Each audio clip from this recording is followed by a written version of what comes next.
வணக்கம். இந்திய மருத்துவக் கழகத்தின் யூடியூப் சேனல் மூலமாக உங்களை சந்திப்பதில் மகிழ்ச்சி அடைகிறேன். நம்ம இன்னைக்கு பார்க்க போகிற ஏரியா வந்து எக்ஸ்ரே செஸ்ட். எக்ஸ்ரே செஸ்ட்டுங்கிறது பார்த்தீங்கன்னா, எக்ஸ்ரே கண்டுபிடிக்க ஆரம்பித்து 1895 வந்து எக்ஸ்ரே கண்டுபிடிக்க ஆரம்பித்தாங்க. அதிலிருந்து நம்ம இந்த எக்ஸ்ரே செஸ்ட்டோட அப்ளிகேஷன்ஸ் இன் மெடிசன்னு பார்த்தோம்னா, கிட்டத்தட்ட இட் ஹஸ் க்ரோன் மல்டிஃபோல்ட். அதில் பார்த்தீங்கன்னா, இந்தியாவில் இன்னைக்கு ஒரு நாளைக்கு எக்ஸ்ரே எடுக்கக்கூடிய மக்களோட எண்ணிக்கை பார்த்தீங்கன்னா, ஆனுவலி எடுக்கக்கூடிய மக்களோட எண்ணிக்கை பார்த்தீங்கன்னா, 400 மில்லியன் எக்ஸ்ரேஸ் எடுக்கப்படுது. ஸோ அப்போ வந்து இந்த எக்ஸ்ரே செஸ்ட்டோட இம்பார்ட்டன்ஸ் உங்களுக்கு தெரிஞ்சிருக்கும். ஸோ எதுக்கெல்லாம் எக்ஸ்ரே செஸ்ட் எடுக்கலாம், எப்போ எடுக்கக்கூடாது, என்னென்ன அந்த ப்ரொசீஜர்ஸோட விளக்க முறை என்னென்னங்கிறது நான் உங்கள்கிட்ட எடுத்து சொல்கிறதுக்கு தான் இங்கே வந்திருக்கோம். ஸோ பேசிக்காக எக்ஸ்ரே செஸ்ட்டுங்கிறது வந்து மார்பு சிம்டம்ஸ் என்ன இருந்தாலும், அது ரொம்ப நாள் இருமல் இருக்கிறது, அல்லது மார்பில் நெஞ்சு வலி இருக்கிறது, அல்லது படபடப்பு, மூச்சு இறைக்கிறது, அல்லது எந்த பகுதியிலனாலும் நம்ம மூச்சு இறைக்கிறதுன்னு சொல்கிற மாதிரி எந்த பகுதியில் மூச்சு இறைப்போட வலி இருந்தாலும் எக்ஸ்ரே செஸ்ட் வந்து கண்டிப்பாக பண்ணணும். அல்லது இப்போ பிஓன்னு சொல்கிற ஒரு கண்டிஷன் இருக்குது. அது வந்து ஃபீவர் இருக்கும், பேஷண்ட்டு ப்ரெசன்ட்ஸ் வித் ஃபீவர், ஆனால் அந்த பேஷண்ட்டுக்கு செஸ்ட்டில் ஒன்றுமே சிம்டம்ஸ் இருக்காது. அதுலேயும் part of the role is played by the chest x-ray. Chest x-ray இல்லாமல் பிஇஓ எவாலுவேஷன் வந்து கம்ப்ளீட் ஆகிறது இல்லை. ஸோ இந்த காரணங்கள்னால நம்ம பண்ணுறோம்.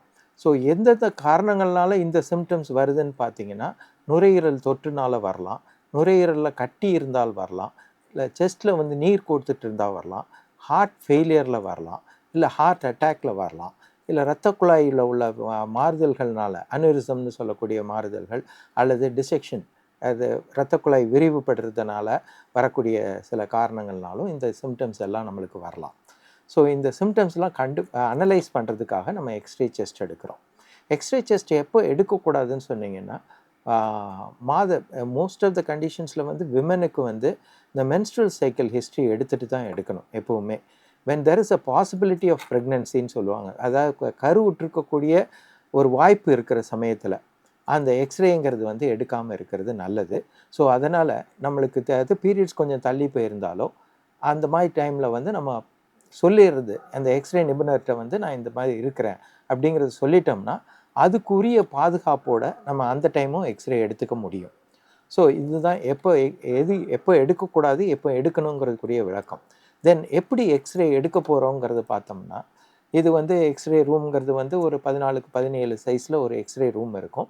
இதில் வந்து இந்த கதிரியக்க மிஷினும் இருக்கும். ஸோ இந்த மிஷின்லேருந்து ஒரு 6 அடி தள்ளி நம்ம வந்து கேசட் கூட ஒருங்கிணைஞ்சு நின்றுட்டு, நம்மளோட ஆடைகளில் வந்து ஜுவல்ஸ் எதுவும் போட்டுட்டு போகக்கூடாது. மற்றபடி ஹாஸ்பிட்டலில் கொடுக்குற ஹாஸ்பிட்டல் கவுன் போட்டுட்டு தான் இந்த எக்ஸ்ரேஸ் எடுக்கணும். ஏன்னா வெளியில் நம்ம ஆடையிலையோ இல்லை ஆபரணத்துலேயோ இருக்கக்கூடிய உலோகங்கள் வந்து இந்த நம்ம எடுக்கக்கூடிய எக்ஸ்ரேவோட ஃபைண்டிங் கூட குழப்பம் ஏற்படுத்த வாய்ப்பு இருக்கிறது. ஸோ அதனால் ஹாஸ்பிட்டலில் கொடுக்குற ஹாஸ்பிட்டல் யூனிஃபார்ம் க்ளோத்தோடு தான் எடுக்கிறது வந்து நம்மளுக்கு ஆர்டிஃபேக்ட்னு சொல்லக்கூடிய அந்த குறைபாடுகளை வந்து நீக்கும்.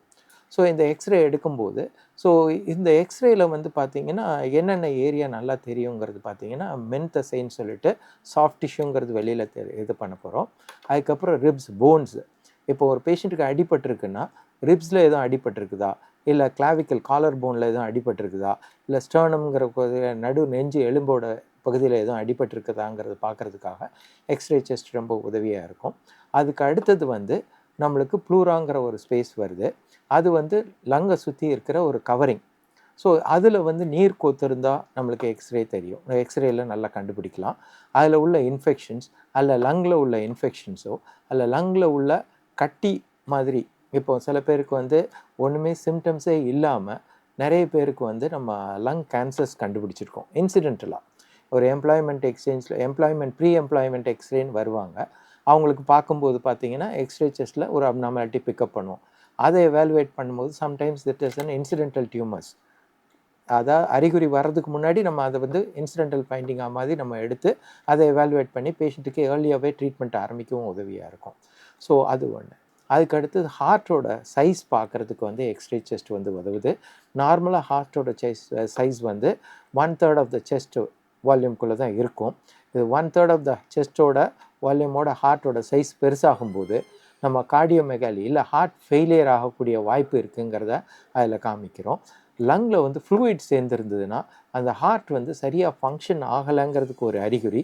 ஸோ பல்மனரி எடிமான்னு நம்ம சொல்லக்கூடிய லங்கில் உள்ள ஃப்ளூயிட்ஸ் வந்து இதில் எக்ஸ்ரேல வந்து ஏர்லியராக பிக்கப் பண்ண முடியும். ஸோ இந்த மாதிரி காரணங்கள்னால இது தவிர்த்து இரத்த குழாய் இருதயத்திலிருந்து லங்ஸுக்கு போகக்கூடிய இரத்த குழாய்களும் இருதயத்திலிருந்து மற்ற பகுதிகளுக்கு கொண்டு போகக்கூடிய அயோட்டா என்ற தமனிக்கும் இதில் எதுவும் ஒரு பிரச்சனை இருந்ததுனாலும் நம்ம எக்ஸ்ரே செஸ்ட்டில் நல்லபடியாக கண்டுபிடிக்க முடியும்.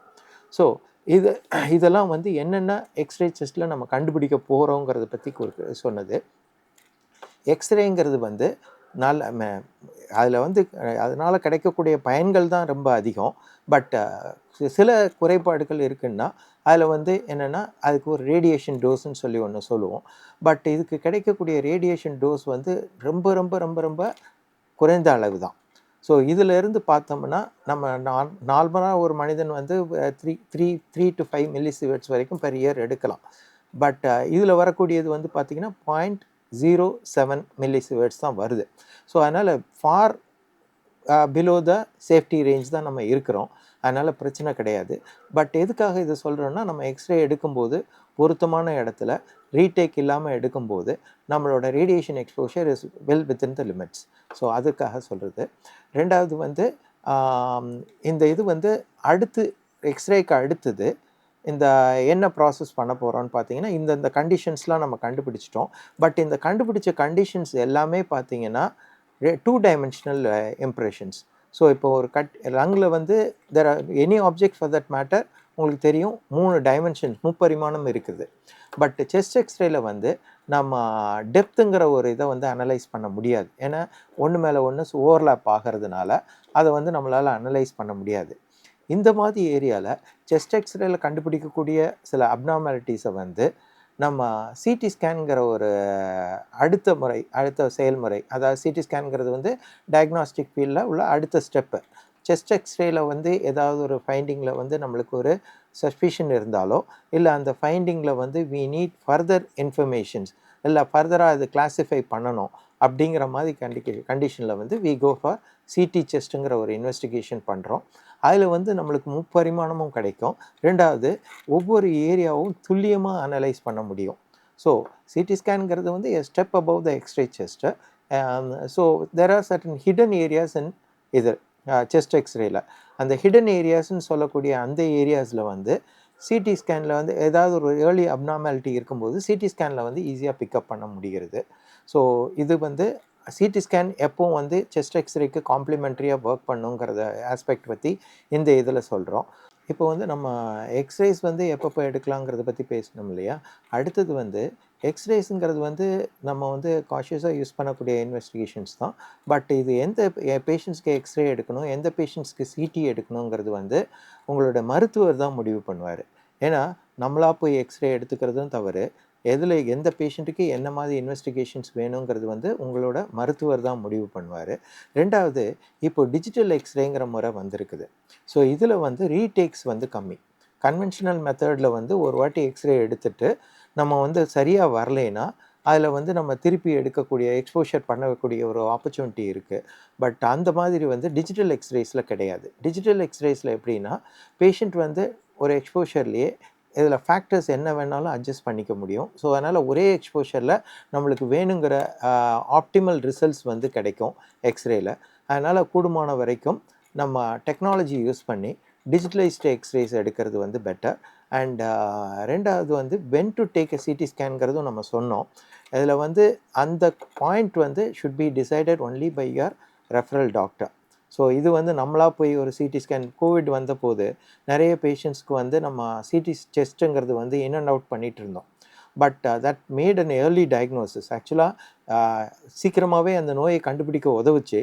பட் இருந்தாலும் நம்ம வந்து நம்ம பேஷண்ட் சிம்டம்ஸை பண்ணுற ரேடியாலஜிஸ்ட்டும் சரி பேஷண்ட்டோட சிம்டம்ஸை கேட்டுட்டு எந்தெந்த பேஷண்ட்ஸ்க்கு செஸ்ட் எக்ஸ்ரே தேவை, எந்தெந்த பேஷண்ட்டுக்கு சிடி ஸ்கேன் தேவை, எந்தெந்த பேஷண்ட்ஸ்க்கு ஃபர்தர் இன்வெஸ்டிகேஷன்ஸ் லைக் கான்ட்ராஸ்ட்டுன்னு சொல்லி ஒரு மருந்து கொடுத்து எடுக்கக்கூடிய ஒரு சூழ்நிலை வரும். ஸோ அது எப்போ தேவைங்கிறது வந்து உங்களோட மருத்துவர் முடிவு பண்ணுவார். Thank you very much.